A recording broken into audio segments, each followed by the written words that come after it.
Hola mamá, ¿viste que se rechazó la reforma tributaria? Bueno, mi mamá es contadora, así que quiero tu opinión. Bueno, desde la base de contable, cuando el gobierno del presidente Allende cayó, teníamos una inflación desatada de 3 dígitos, teníamos, recorrías el país y había muchas construcciones sin terminar, casas sin terminar, puentes sin terminar, calles sin pavimentar, había una pobreza paupérrima, la gente vivía en zanjones, no tenían baño, no tenían luz, no tenían agua. El estado del país era deplorable. Teníamos un gasto fiscal horroroso que no funcionaba tampoco. Y todo esto con un sistema impositivo que era un 8% eterno, que nunca rebajaba nada, que la gente si llegaba a quedar debiendo tenía unos intereses multa y reajustes de la época de los siervos de la gleba en la Edad Media en París, porque era copiado del sistema impositivo de París. Cambia el gobierno, se cambia el sistema impositivo, empieza el 20% impuesto al valor agregado, claro, porque con el valor agregado crecen los países. Y ahí empieza a funcionar la disminución del gasto fiscal. Cuando se disminuye el gasto fiscal, la primera meta fue bajar la inflación de 3 dígitos a 2 dígitos ¿Y cuánto en se los demoraron? primeros 10 años. Después, en los segundos 10 años, era bajar de 2 dígitos a 1 dígito.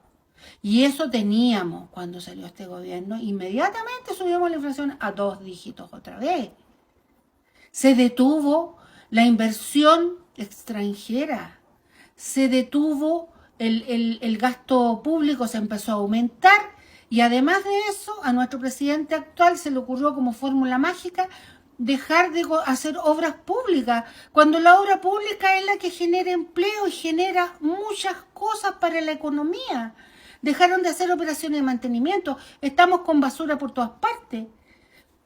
Las empresas que son las inmobiliarias que están construyendo dejaron de construir y ya tenemos un desastre a nivel nacional.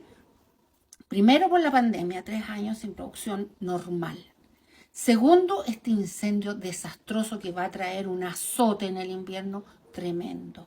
Y tercero, un sistema impositivo que ya es injusto, porque si alguien merece atrasarse 1 minuto en el TAC, te aplican multas, intereses y reajustes. Tú quedas debiendo 30.000 pesos y al mes siguiente ya estás debiendo 300.000.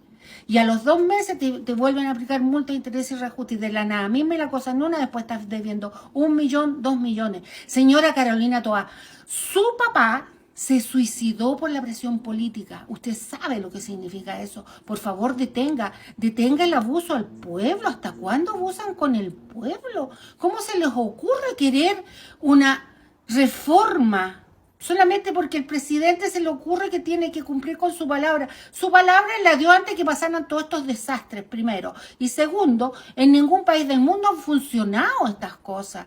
No funcionaron en Cuba, no funcionaron en Venezuela, no han funcionado en Rusia. Ahora al Putin se le ocurrió para arreglar todo el sistema que no le funciona, una guerra.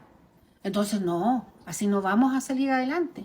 Esto tiene que ser con franquicias tributarias. ¿Qué es una franquicia? Tienen que dejar de cobrar esos impuestos horrorosos que cobran cuando la gente se atrasa un día o 2 días, le Sí, cobran es terrible. multas, Es terrible. intereses, reajustes al mes siguiente, más multas, más intereses, más reajustes. Tuve que pagar ciento y tantas lucas porque me tardé un día en pagar el IVA. No le queda más remedio a la gente que se tropezó en la vida, que le dio un coronavirus o alguna cuestión, que suicidarse.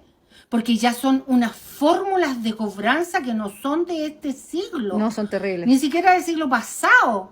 Estas son fórmulas de cobranza que tenían en la Edad Media, en la época de la Inquisición en Europa, heredadas y copiadas desde allá.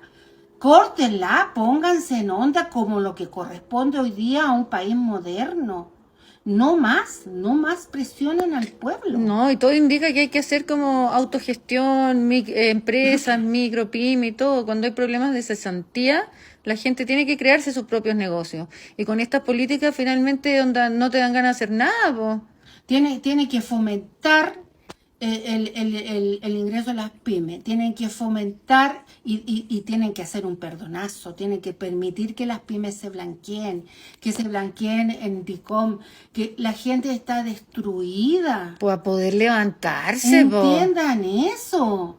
Una persona que le dio coronavirus a su familia, se le murieron 2, 3 personas en su familia que tenía un negocito chico, que más encima lo tuvo que cerrar, que ahora lo trata de abrir y No entonces puede. no, pues que viene la manifestación de las niñas, que viene la manifestación de los niños, que viene la manifestación de la tracalada de flojos que están fomentando en los colegios, que ya los papás ni siquiera quieren mandar la gente a los colegios porque de verdad está siendo imposible e intolerable la situación que estamos viviendo.